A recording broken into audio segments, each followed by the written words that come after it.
figure out a name for this. We're going to call it the huddle up for now, but I don't know. It feels a little easy.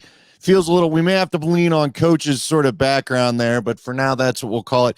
Peyton Kraft, Andy Lindahl, Mike Sanford, of course. Mike, what are we wearing there? What are we sporting here today?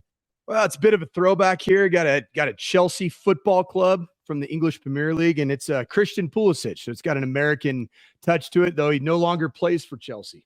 You really are a huge soccer fan. I had no idea. Yeah, I probably have upwards of 15, 16 soccer jerseys. Got about every year of the U.S. national team for the last 15 or so. So big U.S. Hey, do you have a jersey collection going at all? No, I'm not a soccer fan. I'm all gymnastics, and you don't really get jerseys for that. I got medals though, so. Ooh, okay. All right. Medals are cool. So Peyton's basically saying Sanford, big fanboy. Yeah, I'm a champ. I'm a champ. You know, it is what it is. You know what? Just hang him in the background next time. All right, so here's what we're going to do. Peyton's going to lead us through a series of topics as we talk about OTAs. This is going to be a little bit for our new people out there. It's going to be a little bit in the old first take format. Peyton is going to kind of guide us through things, and you and I are going to break down a lot of what hopefully we're going to talk about here. Now, it's good. We're starting this at the right time because there's some football content. We're all going to have to make it through summer. Really sucks that the Nuggets decided that they would check out as soon as they did. But anyway, Peyton, why don't you go ahead and start us off? What do you want to get to first as we talk Bronco OTAs? Yeah, obviously OTAs are coming to a close. Feels like the arrow is pointing to Bo Nix as starting for the Broncos this season. But do you think the Broncos are going to keep all three quarterbacks on their roster? That is a really good question. And it's interesting. I look back at the first OTA I went to, which was a week ago today. It was Thursday. You know, and I kind of left thinking they're all pretty similar. They all look pretty good in terms of like they're operating the offense fairly well. There weren't a whole lot of turnover-worthy plays throughout the course of the day. And then this past Tuesday, just 2 days ago, man, it just looked like Zach Wilson was still channeling some of the inner demons that he has from his time at the New York Jets. Instead, he looks like the best quarterback right now in terms of, you know, who's operating the offense, who's got a little bit more zip on the football. And Bo looks like a 4 or 5 year NFL vet, but he looks like a backup. And that's kind of what I see right now. That's he just doesn't make a lot of flash plays in practice, which is a good thing as a rookie. You don't want to stand out for all the wrong reasons consistently. So I think the guy that could end up being the odd man out, you know, after training camp is going to be Zach Wilson, unless it really does click over the next couple weeks. Yeah, and Coach, it's tough. You know, Peyton, we go out there and you know what you're going to see. It's hard. I think you put it best when we watched practice last Tuesday. It's the total reality check day, right? Where things looked all right the first couple that we went to. And I give Bo Nix this. Bo Nix definitely, he seems to know the playbook. He seems to have the head for it. He doesn't look like the rookies I've seen in the past where the coach is screaming and get back in the huddle and let's get the snap count right and get the dang play call out and all that kind of stuff. So all the mental acuity that he's been, you know, that Bo Nix has been praised for clearly has been on display even during OTAs because he looks like he's been there before. He looks like he's run a huddle before, which he has plenty in college. So all that's the positive, right? But you guys were talking about, what was your term for the ball? He had one of the balls that he threw downfield, and what you called it coming in butt end first or whatever, Coach. What did you call that throw? That was a leggy. Jeff Legwall dropped the. It was ass down, an ass down throw. Yeah, because so when you're throwing a ball down the field, like a go ball where it's going to have that arc, it's going to have that trajectory. You want that ball to start out with the nose up, obviously, because you're throwing it at that trajectory. But it'd be the equivalent of if you're a javelin thrower. And you throw that javelin, it never turns over. Thus, it's never going to stick in the ground. It's essentially not going to. That's exactly the type of throw that Bo Nix threw it with the wind. So when you're throwing with the wind, it's more challenging to turn the ball over. You can throw it far, but the problem is when the ball doesn't turn over, oftentimes the landing spot at the receiver catch point isn't consistent whatsoever. And that's what we saw. He had a fairly open David Sills, who's joined this team, I think an undrafted free agent, and that ball just it ended up tailing out of bounds because he never turned the football over. And that's something that's indicative of some fundamental flaws, also can be indicative of a little bit of I would say a lack of arm strength. Okay, so and back to your original question there, Peyton. If you want somebody to actually run the team, give Bo Nix, I guess, a minute to look at things and I guess at least see how this offense is supposed to work. It's Jared Stidham, right? Everybody can tweet all day they want how great Bo Nix has looked, but when it comes out and there's consistent play after play after play, things are going where it looks like they're probably supposed to. It's Jared Stidham. But if Coach loved Jared, if Sean Payton now, I'm going to have to get my coaches, designated here. If Sean Payton loved Jared Stidham so much, why did you ever make the trade for Zach Wilson? Why were you so hell-bent on drafting Bo Nix? And clearly he was hell-bent on drafting someone, and it ended up being Bo Nix because you overdrafted him at 12. And quite honestly, with what was left of the quarterback pool, you probably were going to be overdrafting at 12 no matter what, no matter who you might have taken there. So they clearly were going to get better QBs in the room. So, and to your point, Coach, I just don't know what you do with Zach Wilson. Zach Wilson is the person that you really want to date because they're so attractive. But then every time you go out on a date, there's just no conversation to be had. And you're just like, oh my God, when is this going to be over? So can you fix that? Like, again, Peyton, I think, and Coach, tell me if you don't agree with this. I feel like if you really went all in, and Leggy called it a mental rehab, and I think you've even maybe used that term too, Coach. If you go all in on the true rehab of Zach Wilson, the true, here's how we need to calm you down on the field, and here's how we need you to look at the defenses and just settle yourself so we can get your arm really being the thing we all notice on the field every play, I think they could do it, but I don't know that they're that dedicated now that they've got their prime rookie in here. And in order to give him that rehab, Coach, yeah, I'd probably keep 3 QBs on the team. What do you got to lose? It's not like there's some great depth of talent you're going to be cutting in order to have 3 guys on the roster. But, Mike, I'm just not real sure they're that dedicated to the rehab of Zach Wilson like I thought maybe they would be when they made the trade. Yeah, I looked at the reps and I charted practice. I do every day that I'm out there. I try to. And during the 7-on-7 period, I think it was Zach Wilson 2 of 4. So he only had 4 pass attempts. Jared Stidham was 3 of 4. Bo Nix was 3 of 4. They all got 4 reps. Okay, so then I go and look at Chicago and I read the Chicago beat writers and everybody who was at the OTAs. Caleb Williams was like 13 of 18 in 7-on-7. What do you notice there? Reps. Reps, and they're throwing more. Reps. You're not, because if you're dividing up evenly between 3 different players, at least what we've seen so far in OTAs, somebody's not getting the lion's share of reps. And that's what Caleb Williams is getting right now. Now, clearly, Caleb Williams needs the reps. He's played in a very air raidy offense that doesn't translate all the time, at least schematically and timing and rhythm and ball out that the National Football League plays consistently with. But I'm just looking at if you're going to keep Zach Wilson, which I'm an advocate of, I'm just going to show my hand right here. I'm an advocate of because I think he's the most talented, the most gifted, and has the highest ceiling by far of these 3 quarterbacks that are right now in camp. Problem is that who are you going to steal the reps from? At the end of the day, if you continue to play these 3 quarterbacks, you're robbing Peter to pay Paul, and that's the development of all 3. And we all know if you got 3, you got none. And that's the reality. I'd like to hear Peyton. I mean, what's your perspective? Just watching this draft, seeing how this all went down. You've been at plenty of CU games, CU Oregon games over the last couple of years. What do you think about Bo Nix? I mean, what do you think about him and as the future? Do you think he's that type of player?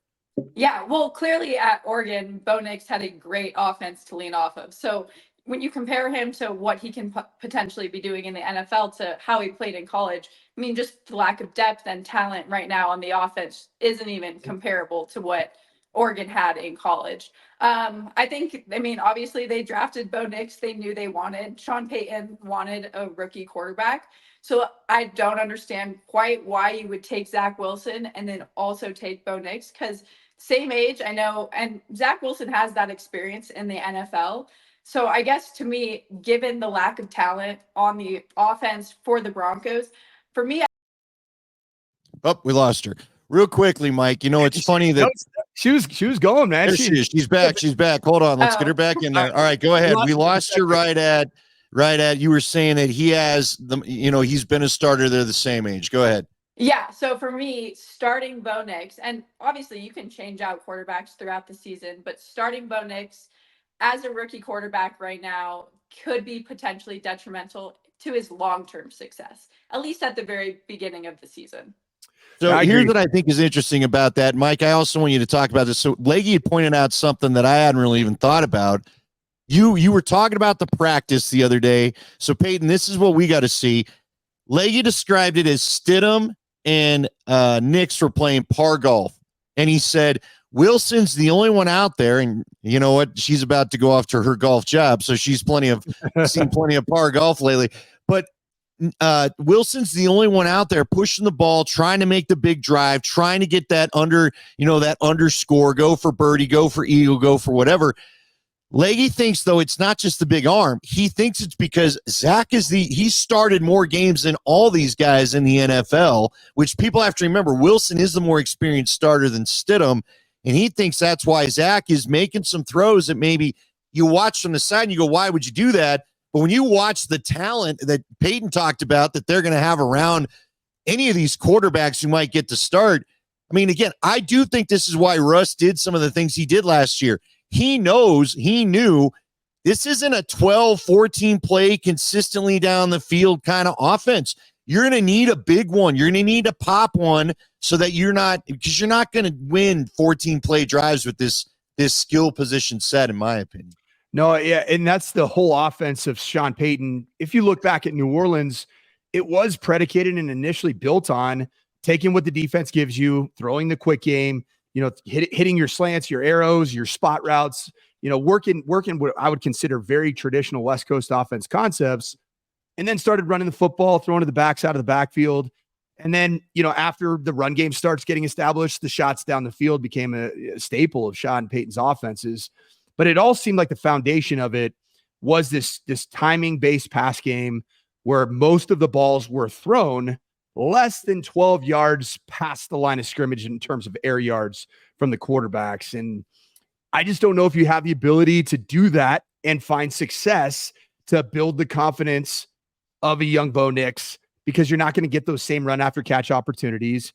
I don't think that this Broncos skill set of players is going to get a whole lot of zone coverage. I think it's going to get a whole lot of man coverage.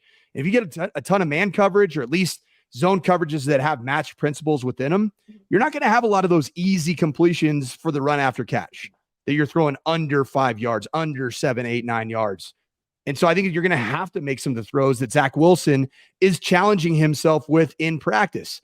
And that's what a vet does. If he's been playing 3-4 years in the National Football League, he realizes that you can't just throw the arrows and the slants, because on game day, those aren't going to be available to you like they are on day 1, day 5 of an OTA. So I do think there could be some merit to what Leggy's saying with regards to that.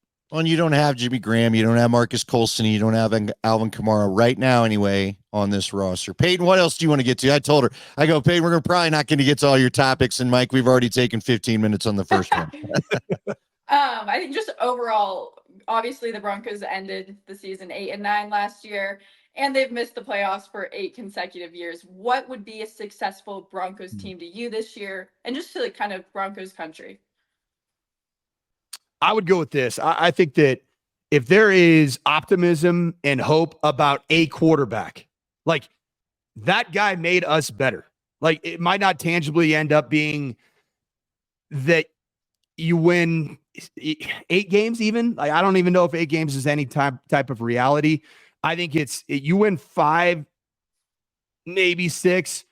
But I think Sean Payton, if he can set this thing up where there might be some early season bad football and then insert Bo Nix or insert Zach Wilson, whoever he sees with his eye over the course of the next several months gives this team the best chance to have success going forward, then I think you go with it. And if it is Zach Wilson, then Sean Payton looks like a genius because he's the guy that gave him the rehab assignment.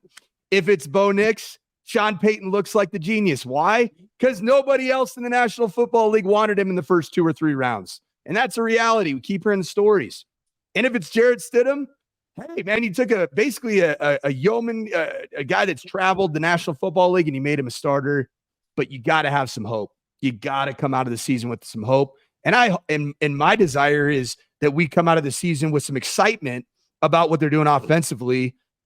And it might lead to giving up more points, but you got to start investing in some skilled players somehow, some way, whether it's an acquisition. You've got to find some people that can take a 15-yard throw and make it a 65-yard touchdown.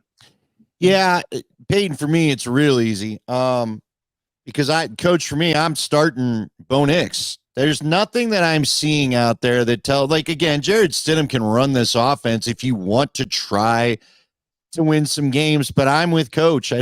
I'm with Vegas, frankly. I don't think you've got 8-9 wins in the future of this team, and I think we're going to find in the NFL 10 is probably the new win mark you need to hit if you're going to sneak in the playoffs. Most years, you're in the brutal AFC. You got Aaron Rodgers, you got Joe Burrow, you got Patrick Mahomes. I think Herbert's going to be better under Harbaugh.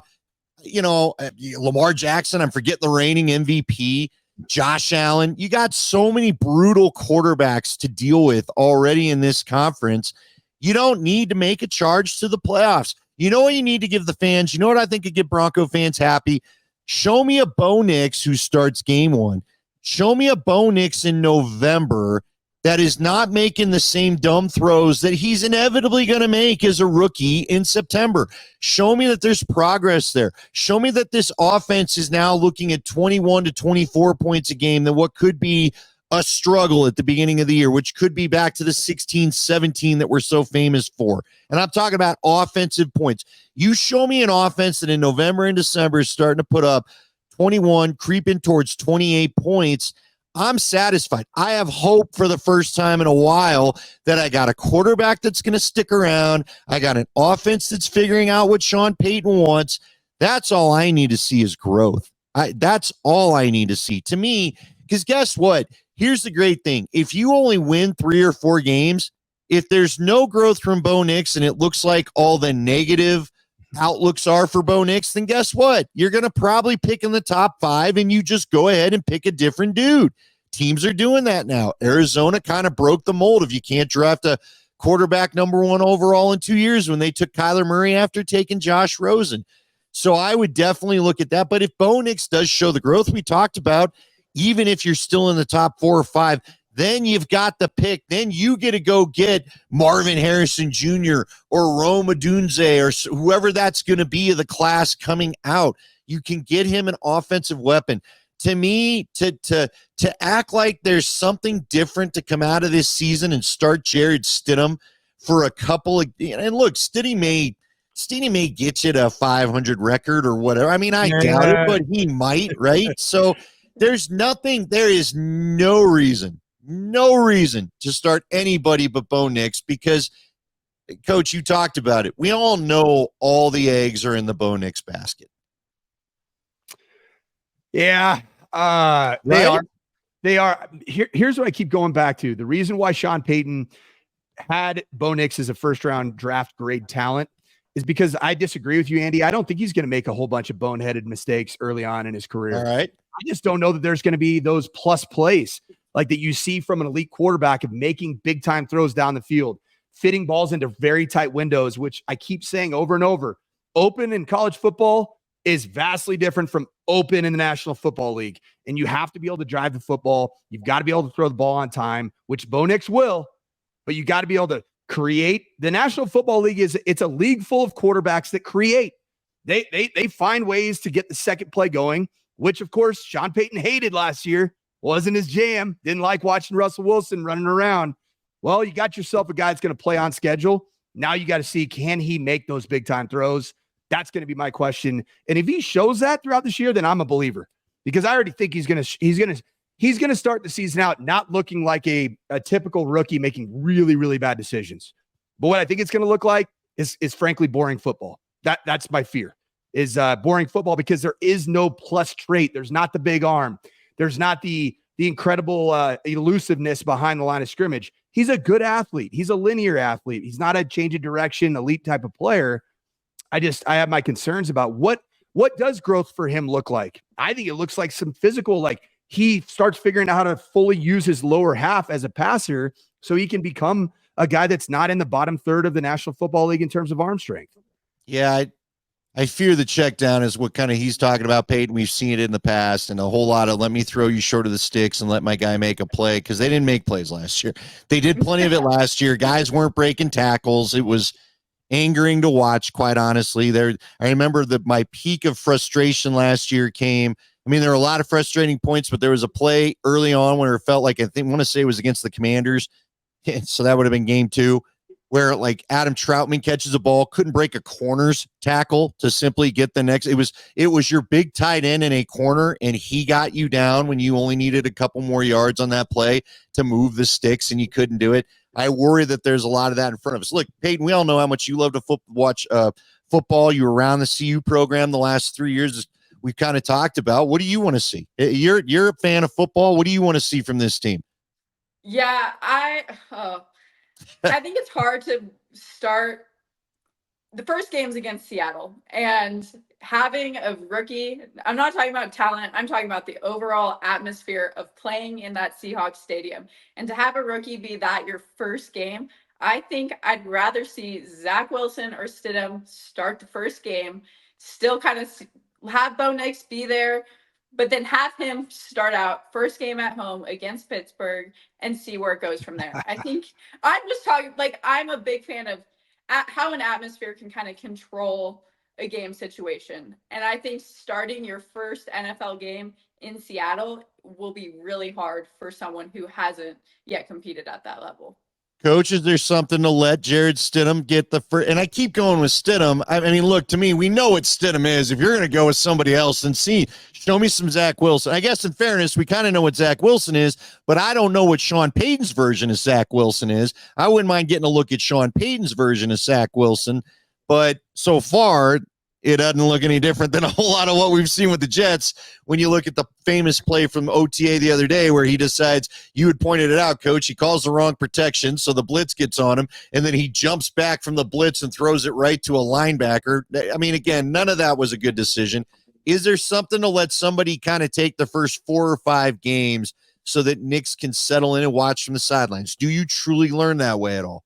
Yeah, I actually, it's an interesting point that you bring up, Peyton, that you kind of let somebody get thrown to the wolves, right? And whether it's just the Seattle game, whether it's the first 4, 5, 6 games, you almost want to create this hero complex in Bo Nix, at least with the fan base. And I know that coaches say that the fan base doesn't matter. Guess what does matter? Perception. And that's the media. It's the fan base. It does matter. And I've coached for a long time. And when a quarterback, you went through it, Peyton, in your time at CU. Brendan Lewis, a quarterback that I coached at CU in 2022. I mean, he won the starting quarterback job, and it was much to the chagrin of the entire CU fan base. He got booed against TCU in the opening game, and he was 70% completion percentage. He got booed in the second, third quarter. That TCU team, guess where they ended up going that year? Not last year. They sucked last year. 2 years ago, they went to the national championship game, and we were within 4 points, and CU's fan base is booing Brendan Lewis off the field. And Brendan Lewis was, I'm not saying he's ruined. He was done. He was done after that point in time mentally. And that's a big deal. And I think it's important to play the perception game with building up the confidence of a quarterback. That's all that matters, is building up the confidence of the quarterback. However, where I would disagree, Peyton, is when I went through this schedule and you're looking at Vegas having the odds set at 5.5 as the over-under of total wins for the Broncos. It's hard to find 6. It's really, really hard to find 6. One of them that I actually think is kind of winnable is Seattle. And the reason coaching change and all that. Coaching change, new system. You're starting to wonder on the defensive side of the ball. Those guys that have been around that franchise, they believed in Pete Carroll. They believed in what he did defensively. And Geno Smith, I don't think there's a full commitment to him. A new offensive system for Seattle again. And I just think that could be a game that Bo Nix goes back to the Northwest. If you do start him, he goes back to the Northwest. He's played in massive environments in college football, played in the SEC, and they played in highly leveraged games in Seattle, at least in UW Stadium, which is just as loud. I've coached in both of them as the Seahawks Stadium. I actually think that Bo Nix can go in there and squeak out a win. I just worry about the rest of the 16 games. That's to be real honest. All right, but so that's interesting though, because to Peyton's point, because I see both sides of things, and like I've said, look, to me, there's just knowing how much you just get the vibe. They're all in on Bo. And if you're all in on Bo, fine, just play Bo. But I'm with Peyton. I mean, in a normal setting, I normally am. If you just had if you had a Brian Greasy, if you had a Jake Plummer, if you had like a really good vet to play in front of Bo Nix, and I'd be all about playing that vet in front of Bo Nix and letting Bo Nix learn. I don't know what he's going to learn from these guys. So that's the only reason why I don't have that point of view that Peyton has. But it is like Mike, what do we think? See, to me, week 1, week 2 is still an extension of the preseason. They play so little in the preseason. And maybe Sean Payton goes full Josh McDaniels on us and decides to play his guys through the preseason so they're ready and they do hitting and all that. It'll happen. Maybe they are ready to go. But, Mike, my only thing would be I feel like it's still kind of preseason when you get to Seattle, and I don't know if that's a good thing for them or not. Yeah, that's gonna be a toss-up game. I like either way. If I were a betting man, like your partner on the airwaves there from 3 to 6, dude, our guy Spring is the one. Mark Springer is the gambler. I thought it was Crack is, but no, Springer's the king of the whole station. No, yeah, but I don't think I'd touch that game. I really wouldn't, because you just know you have no idea what's gonna happen. And don't use it for your survivor pool, is what you're saying.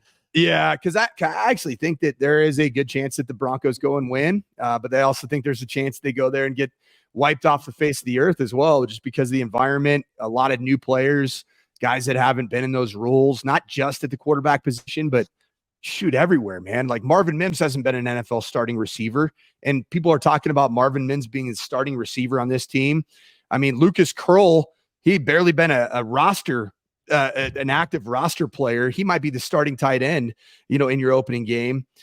Safety wise, you don't have Justin Simmons, you don't have Josie Jewell. There's a lot of voids that you have to fill in this entire roster of guys that haven't been in that situation at this level in an opening game as the opening day starter. So it's going to be a really interesting season. After a week ago's OTA, I'm like, all right, this team, they're having fun out there, good vibes, it's competitive. Offense is moving the football well. Defense looks like spirited, communicating at a high level. And then the day on Tuesday just felt to me, Andy, like, yeah, this is probably what everybody's talking about right here. Well, you know what? If you want to read tea leaves, one day was Bo Nix starting day, your fun day, and the other day was Zach Wilson's starting day, your not fun day. So hey, maybe maybe that's what it's all got to do with. I got another tea leaf for you though, from going through like an install period of say 12 days, about days 6, 7, and 8. That's when the heavy pressures, the blitzes come at you, and it's day 1 of doing it. I think we watched the first day of blitz pickup where the defense is throwing in all their new installed blitzes. And I think because of that, those practices at every level, even like Andrew Luck was our quarterback at Stanford, those practices are just pretty ugly. And so I will say that was probably one of the first days where they did a heavy emphasis on a period that was all blitz pickup, which isn't real football. If a team blitzed every single down, eventually they're going to give up an 80-yard touchdown. In practice, there's no scoreboard, lights aren't on, right? So it doesn't matter, give up one 80-yard touchdown. Ah, cool. Nice play. But when you're on defense playing real football, you got to play sound football for the majority of the game. So I think it was a little bit more of that, but it wasn't great. And more than that, I didn't see the pop at the skill positions, which is the question of all of us going into this year before the OTAs. Man, there's just not a lot of speed. There's not a lot about explosiveness. There's not a lot of difference makers anywhere on the offense side of the ball. Yeah, that's maybe more the concern than the quarterback. Hey, you got 5 more minutes, Mike? Can we get her? She put in the work. Can we get one more quick hitter? One more, Payton. What we got? We can do a quick one to wrap it up. I want you to pick your starting quarterback for the Broncos and then their slogan, because Let's Ride never actually really took off. There you go. Oh, Let's Ride is all right, you're up. You're up, baby. Drama right there. That is activating. Look, I'll go first, Mike. It's Nix. It's just Nix, and it's let's learn. If we're gonna play off the old let's ride, it's let's learn. Let's learn about Bo Nix. Let's learn about the NFL, and let's see what we got at the end of the year. We've talked about it already. I just don't think anybody, if we're talking slogans and campaigns, nobody can run an effective enough one unless Zach Wilson starts to change some of the old habits that we've already seen come out in practice, he's the only one that's going to give me a compelling campaign to vote for him to start over Bo Nix. Otherwise, it is Bo Nix. This is your guy. It is clear. Let's see why. I got Jarrett Stidham as the opening day starter against Seattle, and his slogan's going to be Bronco Country. Let's teach, because he's going to teach them how it's supposed to be done, and ultimately he's going to get dethroned as the starter at some point, just because he is an NFL backup. He's a very good one. I like, after seeing him at practice, I really like him. The problem is, I think you have one true talent, like, starter on this roster. What I would say is, like, this guy's a starter talent wise, and that's still Zach Wilson. But the demons that still live inside of that man from New York are real. They are very real, and they reveal themselves already in 2 practices we've seen. Bo Nix, I think, is a high level backup type of a talent. He can prove that wrong, certainly. I mean, I'm not the end all be all on quarterbacks. It's just what I've seen, what I've observed. And I think a lot of the National Football League would agree with me. I mean, the draft spoke to that truth, at least relative to other people's opinion. But I do think Jarrett Stidham could show those two what it's supposed to look like in terms of the reads, the way the offense gets in and out of the huddle. And I think that Sean Payton was really wanting that to be the reality at the end of last season. Jarrett Stidham taking over and executing the offense as Sean Payton sees it.